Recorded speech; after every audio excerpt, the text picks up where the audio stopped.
At 6 years old, his entire family was massacred by the Christian emperor. They spared him, thinking he was a weak, harmless boy. They were wrong. This is the story of how that boy grew up to take their throne and try to destroy their new religion. He was raised as a perfect Christian prince, but it was all a lie. In secret, he worshipped the old pagan gods. This is the story of Julian the Apostate, the philosopher king who launched a one-man war to kill Christianity and bring back the gods of Rome. His paranoid cousin, the emperor, murdered his family but made him Caesar, sending him to fight on a doomed frontier. But he didn't just win. His own army proclaimed him emperor, sparking a civil war. This is the story of Rome's last pagan ruler. Hello friend, I am Czar. Today we'll take about Julian the Apostate becoming emperor. He ends the rule of Constantine family in the Byzantine Empire. You are kindly requested to subscribe, share, and comment to share your thoughts. This is reward for my research and bringing you truth about empires.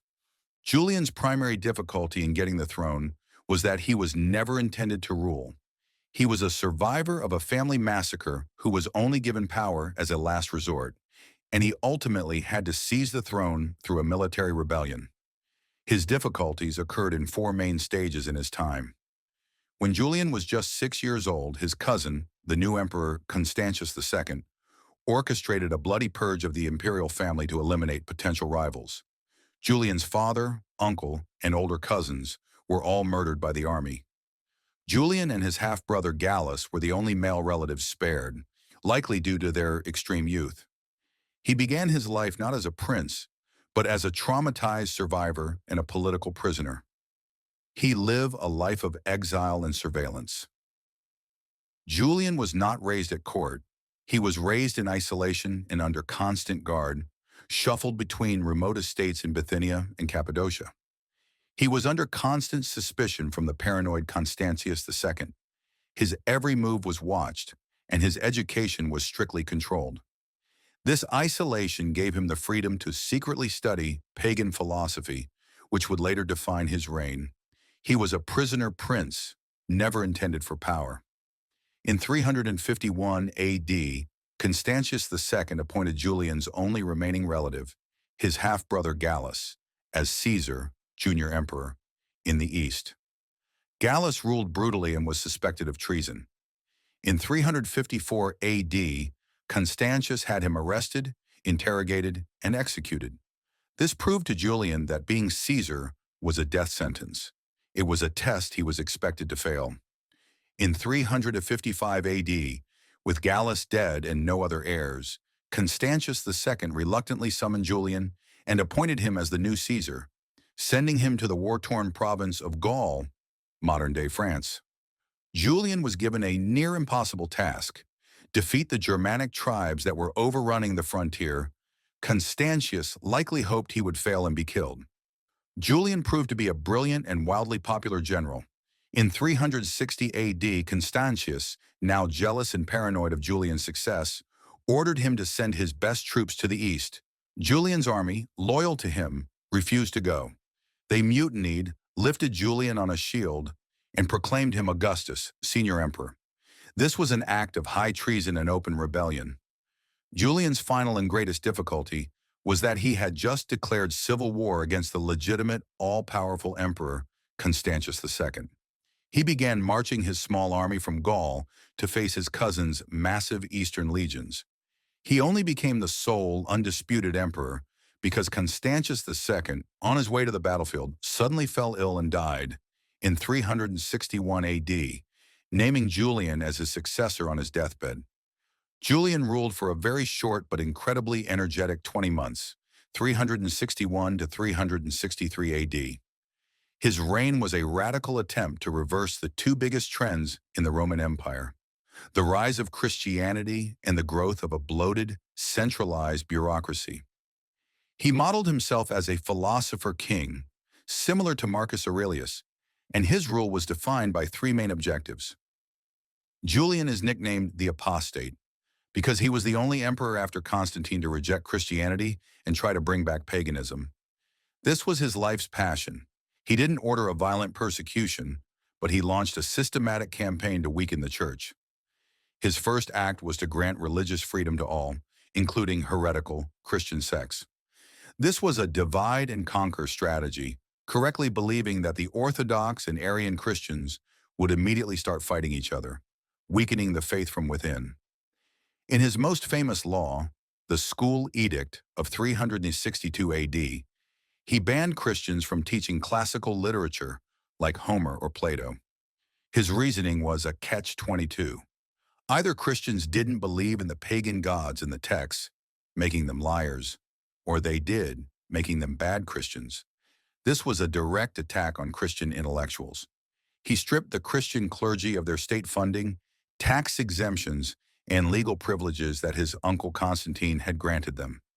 Julian tried to rebuild Hellenic paganism into a new, organized church to compete with Christianity. He appointed pagan high priests, ordered the rebuilding of temples, and even tried to introduce pagan charities to mimic the success of the Christian social safety net.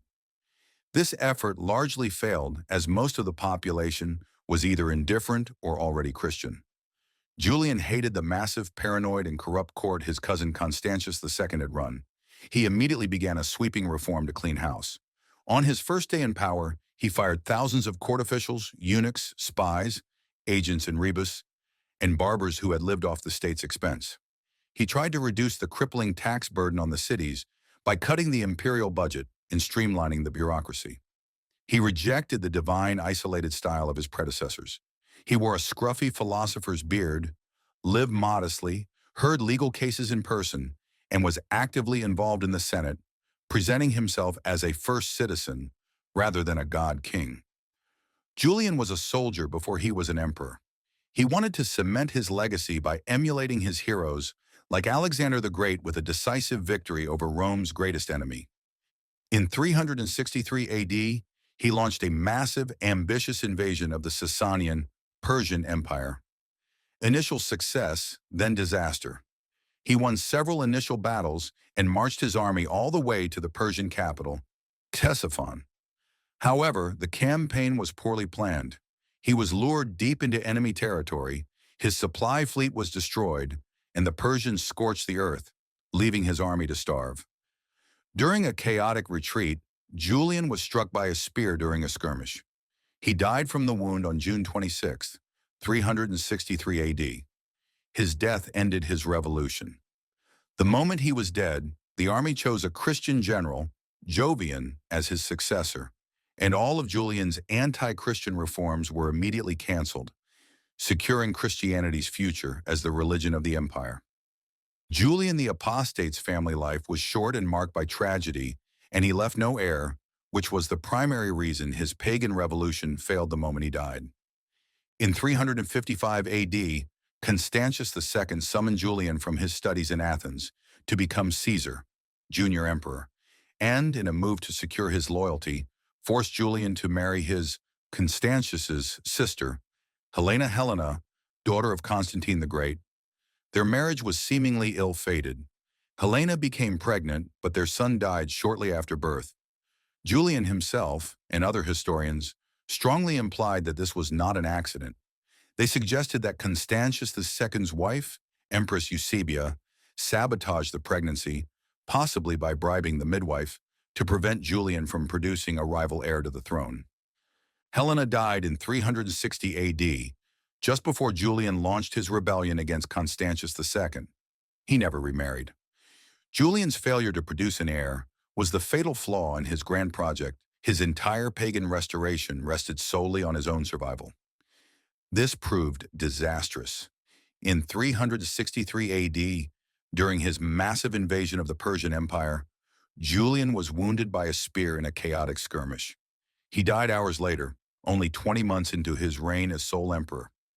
In the end, Julian the Apostate was a brilliant, tragic flash in the pan. He was a boy who survived a Christian-led family massacre, only to grow up, take the throne, and launch a one-man war against that very religion. For 20 short months, the old gods of Rome lived again. But he made one fatal mistake. He had no heir. His entire revolution, his life's work, and his dream of a pagan empire died with him from a single spear wound in the Persian desert. The moment he was gone, the army chose a Christian, and the old world was extinguished forever. He was Rome's last pagan and its greatest. Julian's life was a desperate attempt to reverse the tide of history. He saw the new Christian empire, built by his cousin, as corrupt and hypocritical, and he was right.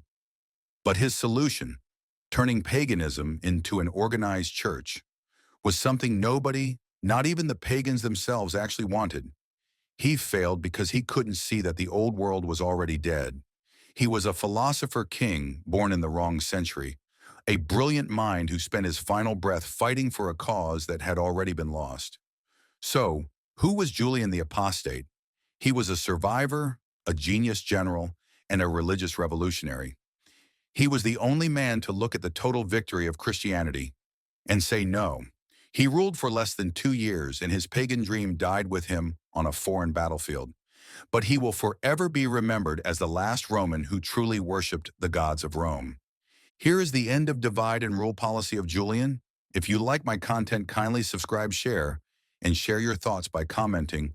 See you in next episode of Byzantine Kingdom.